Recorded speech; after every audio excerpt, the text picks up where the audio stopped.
So riding around the city, talking inside my helmet. Actually, that's something which I can do so naturally. That's just like one of my natural easygoing features. And yeah, so I'll talk about riding a motorcycle and what it does for me. And please tell me what for you is something like riding motorcycle. Like for some people, okay, first let's start with the topic, riding motorcycle. So basically, I was so much interested in riding always.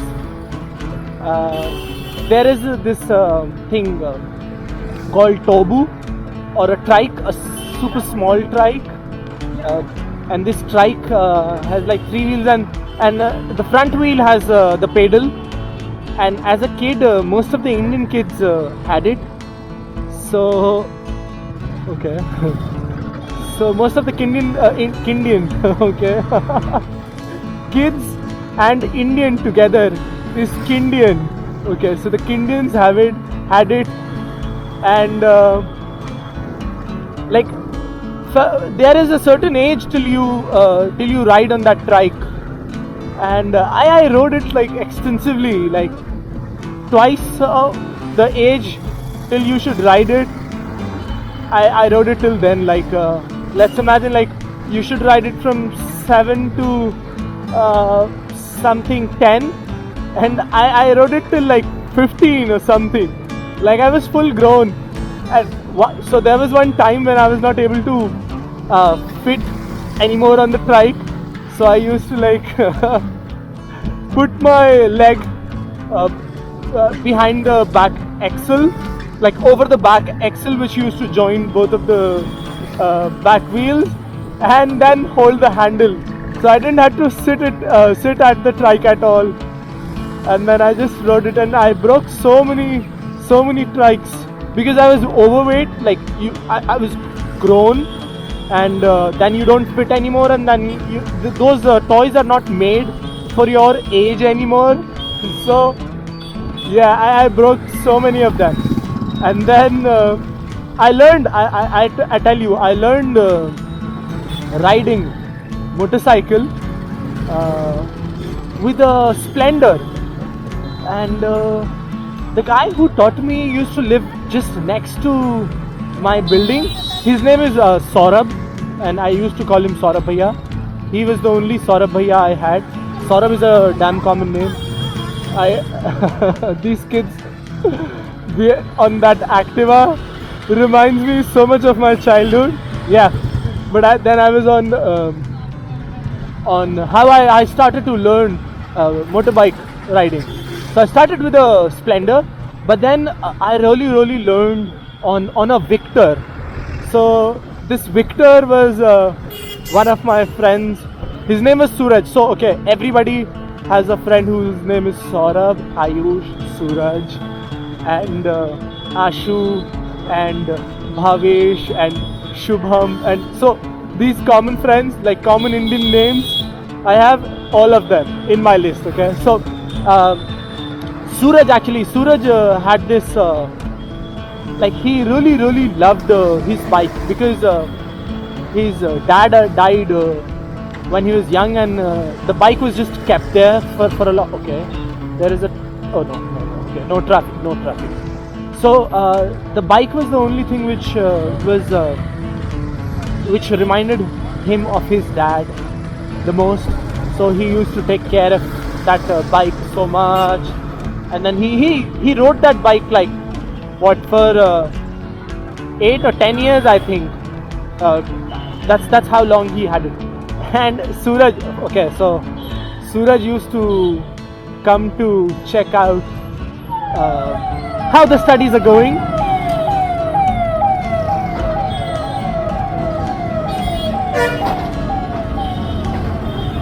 Okay, so I prefer to stay quiet when there is something loud happening, because then there is no point of talking that time, and people get surprised with the camera. So yeah, he used to come to our coaching classes, and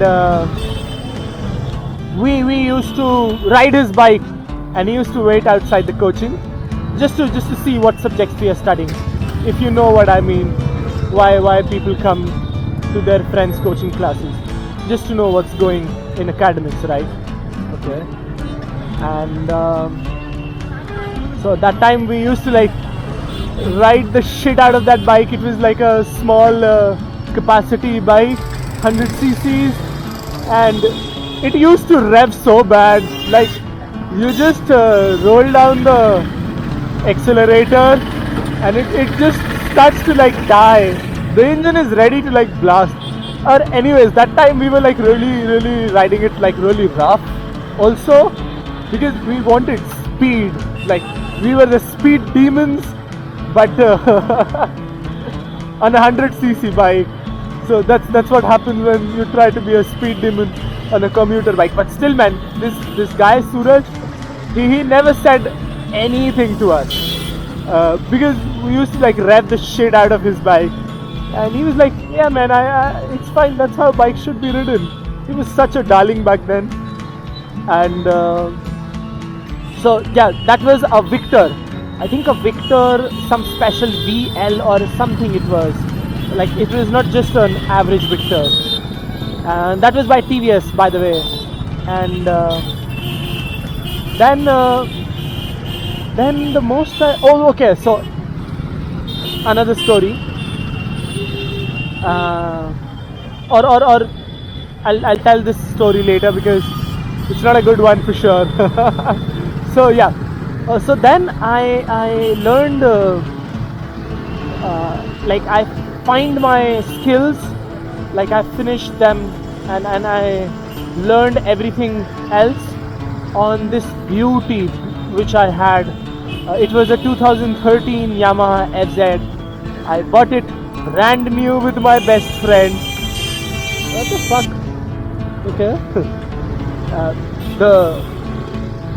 The three-wheeler didn't even stop, and she was like trying to get out of it, and it was such an abrupt stop. Anyways, that's so common in Varanasi. That's how my skills are so good, because people are so spontaneous on the roads there. Back to the story. So then I bought this beautiful Yamaha FZ 2013. I was in class 9 in that time, and I rode it, and my half-yearly exams was going on, and I used to study in the school Sunbeam Varuna. It's a pretty famous school there in Varanasi, and my god, everybody was like just stunned, because I was the first kid to have a bike. I didn't even had the legal age to ride that bike back then. So I bought a red color FZ. The reason was because I was simply obsessed with Ducatis, and like Ducatis, I woke and saw pictures of Ducatis, and I slept and saw dreams of Ducatis. I was so much obsessed by Ducatis back then. Not now. If I have like extra money flowing and that 10-digit bank account, for sure I buy a Ducati. But then we'll talk about my buying or my choice of bikes someday later. Yeah, so I was absolutely in love with Ducatis, and I'll tell you the whole story behind what happened when I was trying to buy my bike. So you see, we were these two young kids, fucked up uniform, because we used to fight a lot in school. We were like really rough kids, and fucked up uniform, and we were like really confident about buying the bike. And my dad said that, okay, you have this much budget, like a budget of lakh rupees, and you go choose a bike and I'll write the check for you. Yeah, back then life was so easy. So we went to this, back then the fastest bike you could buy in a lakh was this bike known as NS200 by Bajaj, and it was really good. Like it you can, when you rev the shit out of it, you ride it like, you can ride it like a demon. You can really be a demon on it, because the way it escalated.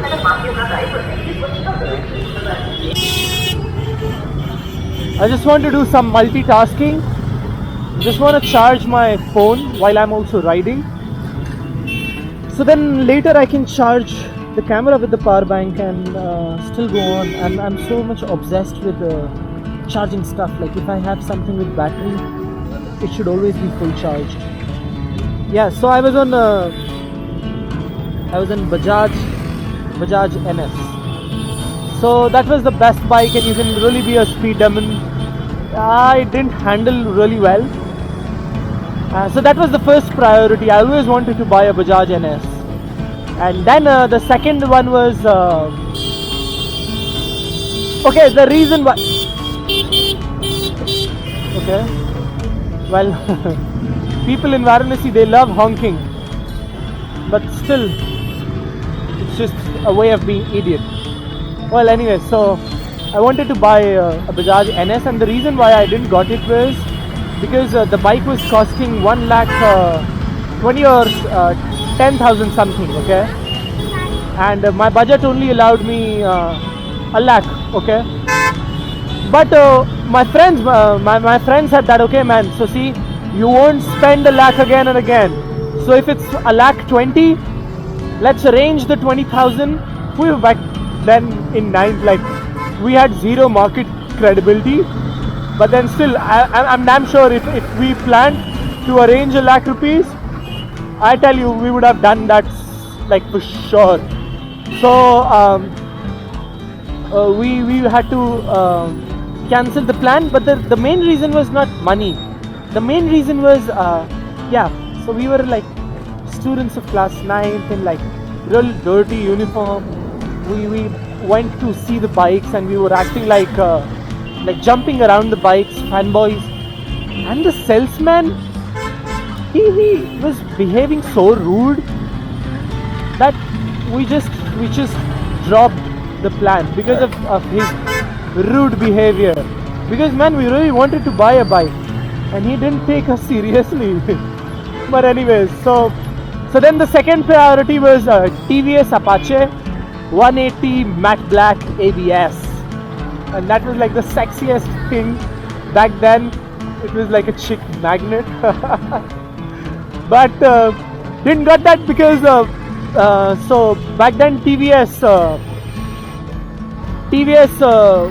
their bikes were simply vibrators. Like the bikes used to vibrate so much, the 180 and 160, that I'm sure they can make you impotent if you ride them long enough. They were like vibrators. Like you were not riding a bike, you were riding a vibrator. And also the reason was my dad wanted me to buy this TVS Apache is because okay, so that was the only bike which was expensive than a lakh rupees, but then still my dad was ready to pay more than a lakh because what he wanted was that if I buy that bike, he could also ride it. Because my dad is like really short-heighted, and Apaches are perfect for short-heighted people. But anyways, yeah, so then we cancelled the Bajaj NS 200. We cancelled Apache because of the quality issues, and I didn't wanted my dad to ride the bike. I was so fucking selfish back then. Yeah, so and then you see, then me and my friend, mentioned to him, his name is Ritik Anand. We have been like, we were not friends, we were so much more than friends. Like we were soulmates when we were in school. So my soulmate back then told me to just shift, like we should just shuffle through brands like Yamaha, Bajaj, TVS, and everything, and let's check it out what happens. So I was in this Yamaha showroom, and the salesman, he knew that we were going to buy something. He was damn serious about it, okay? And he was showing us FZ and Yamaha FZ. Man, it was a revolutionary design, I tell you. It was a revolutionary design for Indian market. There was nothing. Oh, okay. This place, when the sun is high and you look at the road, it looks so beautiful. Like this area is what I miss the most when I am not in the city. Yeah. So we were at FZ. So the salesman, he was showing us FZs of all colors. A senior, he had an FZ back in school, and he had like a yellow and black color, quite flashy. It was a pretty bike. I had these thoughts even before visiting the showroom that it's a pretty bike. But then there was a red and white FZ standing. Oh my god! It looked so much like a Ducati, but I cannot tell you. Like thick tires, thicker than anything I've seen. Any bitch I've seen actually.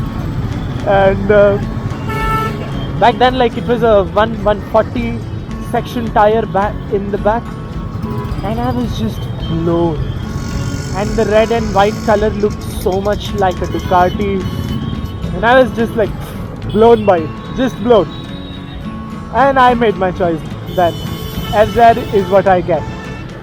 So then I owned a FZ for since 2013 till 19. In 19 I got this beauty, and in between, okay, so these FZ and this Bajaj CT100, these were the bikes I owned. Technically this is the only bike which I have owned, because this is on my on my name, it has my registration. But then that bike was registered on my dad's name. Well, anyways, it was impossible to get it registered on my name anyways. So yeah. So technically this is my first bike on my name. But in middle of this Splendor history and now CT100, I've driven like a Pulsar 200 and had it for a while. Then I had a Thunderbird 350 for a while. For now I have a Electra 350 last batch. For some time, I think I'll have it till March. And I've had more bikes like okay, and I've interacted with some bikes like more like I didn't own them, but I've interacted with them a lot. Like one of the bikes were this R15 by Yamaha. Revolutionary, I tell you, the bike was. And then one more was KTM Duke. So these bikes were KTM Duke and Yamaha was owned by my friend. And then it was there was like a bike by Suzuki known as Hayate. That was also owned by my friend. And I interacted with these bikes a lot. And then Discover, yeah. Discover also owned by my friend. So I've been interacting with these bikes a lot. So like I didn't own them, but I know how they feel. And that's the motorbiking history I had. That's like the motorbiking ownership history I had. And this video is made in 2020 February. A lot more bikes to come in my life. Damn sure about that. I'm not sure about girls will come in my life or not, but bikes, they're coming for sure. And yeah, dude. So you see, I was going to ask this question, but then let me explain the question in a better way. Okay, what the fuck happened? Is that somebody's horn? Oh, okay. That's so badass. He has a big speaker connected to his phone in a Toto, and he's trying to play songs. Yeah, so I was about to ask you a question. So but first I explain you the background of this question. So riding bike is therapeutic for me. When life is falling apart, when things are going bad, when politics is fucked, when the nation is about to like be in a war, or anything is happening, any fucking thing in the world is happening. So then I ride a bike. So it's therapeutic for me. It's like yoga. It gives me a high. What not it does for me. What it does for you. Like how riding bike is for you. Fuck me. I'm sorry. I mean, for me riding bike is therapeutic. For you, what is therapeutic? Like riding bike is for me. What's therapeutic for you? Do tell me. Maybe for some people it can be eating. Some people it can be sleeping. And I see, I explain so much. So you better should also explain a lot. Okay? Is that a metal detector? Is he trying to find a treasure? Anyways, and I'm, as always, going for my tea to my spot. And if you like these kind of episodes where an Indian guy talks about Indian bikes, his bikes, the bikes, other bikes, the bikes coming up, and anything else, just subscribe to this channel, share this video. I don't know what this will be called, because this is not a motovlog, because a motovlog is you tell more, you make it a vlog. But this is not a motovlog, it's kind of a bike radio thing, a bike podcast, a motorcycle podcast, whatever you say. So that's me, signing off. Your boy, Rudraksho. See you in the next one. And I don't know what's happening in the comment section. My comment section gets suspended. Just inbox me, man, anywhere, and I take suggestions and topics for the next video. And also, anybody who's watching this video till end, thank you so much for your love and support. May you get a perfect Valentine. If you already have a Valentine, you get some action with her. May you get the bike you want. May you live the life you want. I'm all heart right now, and my heart is melting. Okay, so I better should melt now. See you in the next one.